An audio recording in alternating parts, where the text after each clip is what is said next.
Hello and welcome back, everyone. This is Uhfgood, and I should start the stupid stopwatch. So what were we doing? We were looking at Blender 3D Noob to Pro, the wiki book that's based on Blender 2.5, and I have an early February version of Blender 2.80 beta. Um, I guess there's a lot of bug fixes and there's some interface changes and stuff in the latest version of Blender 2.8 beta, but I'm just gonna stick with what I have because when I change, the next time I get Blender, I will actually be getting whatever comes with Armory 0.7, which should be the latest stable version. So I'm not gonna worry about actually. I haven't noticed any any bugs, any any problems happening while using this version of Blender. So the interface will be a little bit different, and just for learning purposes, I think it's fine. It's not going to be too much different than the release version, which probably will come about next month. So we'll see. But I'm going to continue on. Right now, we haven't done anything in Blender so far, so I'm going to go ahead and continue on with the book. I know it's kind of boring for some people, but for others, uh, maybe maybe you'll learn something. So at least that's my hope, anyways. So this is dev stuff here, and what we want is whoop. I don't know why OBS does that. It like takes a ton of resources, I guess.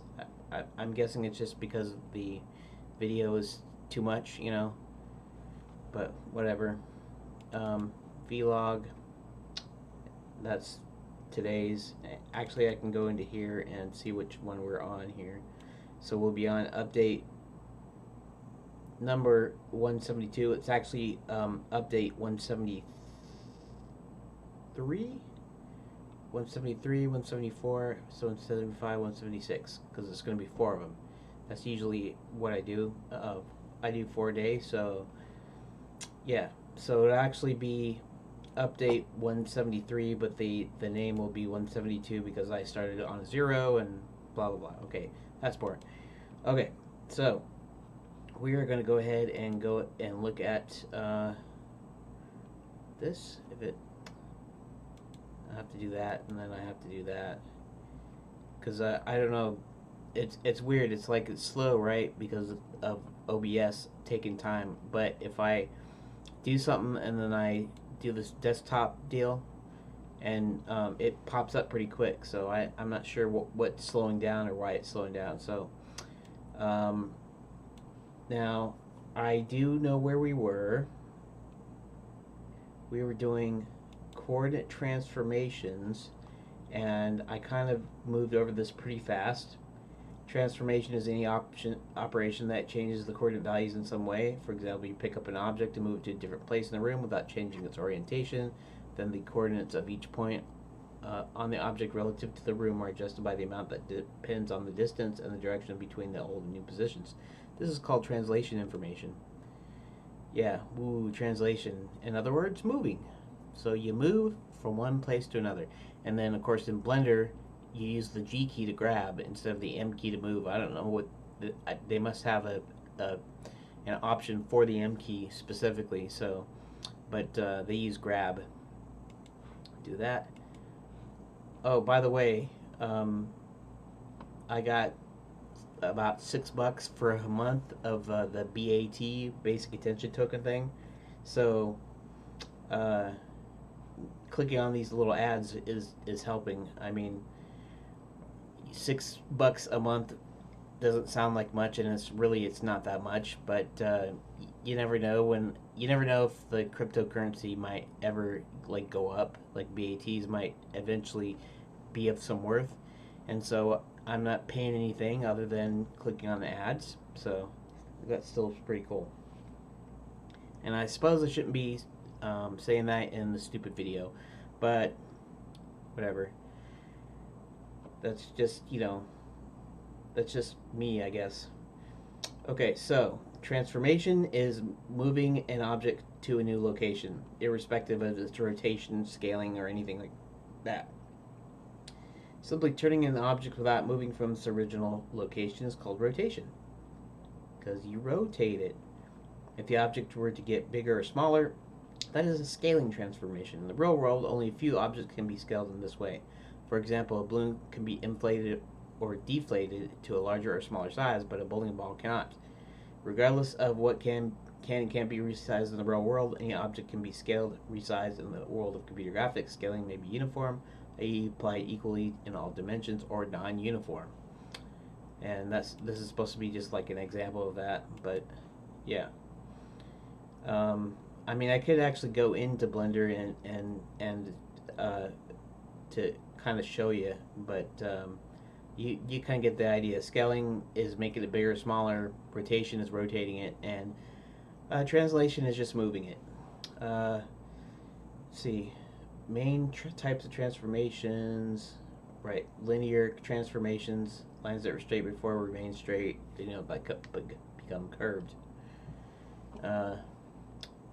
You can skew it. Scale, skew. You can rotate it, right? But you can't make it curved. Although, I don't know, that's just semantics, right? Or whatever, however you want to say that. Yeah, you're not going to make a triangle curved, but you can approximate curved surfaces from a bunch of triangles, right? Multiple transformations. It's possible to concatenate or compose a series of transformations. Can do many things in one operation. The order becomes important. So if you translation followed by rotation, rotation followed by translation, and I don't know what I mean, I can see there's a difference, but I don't know what the difference is unless I saw it in an animation. Okay, so this is actually where we were. Inverse transformations. Often there's a need to find the inverse of a transformation. That is a transformation of the opposite effect. For example, a rotation of plus 45 degrees about the x-axis is undone by a rotation of negative 45 degrees around the same axis. Inverses may have many uses, one of which is to simplify the construction of certain kinds of transformations. For example, it's easy to construct a rotation transformation about the x, y, or z axis of the coordinate system. But what about a rotation of, I'm not sure what that is, omega sign around an arbitrary axis, degrees or whatever, I don't know. This can be made out of the following parts: a translation that makes the rotation axis pass through the origin. See, this is like getting complicated and stuff. I mean, I understand if you understand it, how things would, maybe be easier to understand. I don't know. Maybe make more sense or something. Rotation about the y and or z axes is appropriate, so the rotation axis lines along the x-axis. Rotation of whatever that is about the x-axis. The inverse of rotations. The inverse of translation. Most of the transformation we deal with in 3D modeling have an inverse, but not all. See the next section for some that don't. Interesting. Projections. Most of our display output devices are not three-dimensional. Thus, three-dimensional images need to be projected onto a two-dimensional surface, like a display screen or printed page, before we can see them. There are two main ways to perform such projections. One is orthographic projection, where parallel lines are drawn from all points of the three-dimensional object until they intersect a plane representing the display surface. Let's see, more on orthographic projections. Is that good? I think that'll be next, but we'll see. The other way is perspective projection, where the lines drawn are not parallel but intersect at a point representing the location of the eye of the viewer. Projections are also linear transformations, but since they take three-dimensional space and flatten it into two-dimensional surface, some information is lost. Those transformations are non-invertible. They cannot be undone, at least in a unique way, as the depth information is gone. The mathematics of perspective were first worked out in the 11th century by Alhazen, whatever, and used to great effect by the Italian Renaissance painters for 400 years later. Okay, so now we're going into orthographic views. But some of this is a lot of information. Some of you 3D guys will probably know it already. You know, especially if you're a 3D programmer, you're gonna know it. But you're probably not gonna be watching this anyways. Or you might be watching it just have something in the background, or you might be. I guess the audio would have to be in the background. I don't imagine somebody. I don't imagine most people will even watch me go through this. Maybe some of the later videos because I'll actually be doing tutorials, but not this in particular. But like I said, this is kind of a way for me to document what I did, you know, how long it took, and all this stuff. And I'll be able to. I should actually probably, other than you can actually see the date in the video, I should also punctuate my videos with the date and the time so that I know when exactly I did something, because sometimes I might have some time in between or whatever. Like this is June 5th right now, 2019. And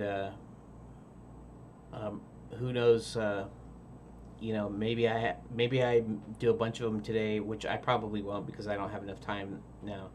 But maybe I do a bunch of them one day, and they're, you know, several days ahead. But I actually worked on them on those, you know, on the same day or whatever. So that might be some useful information for me.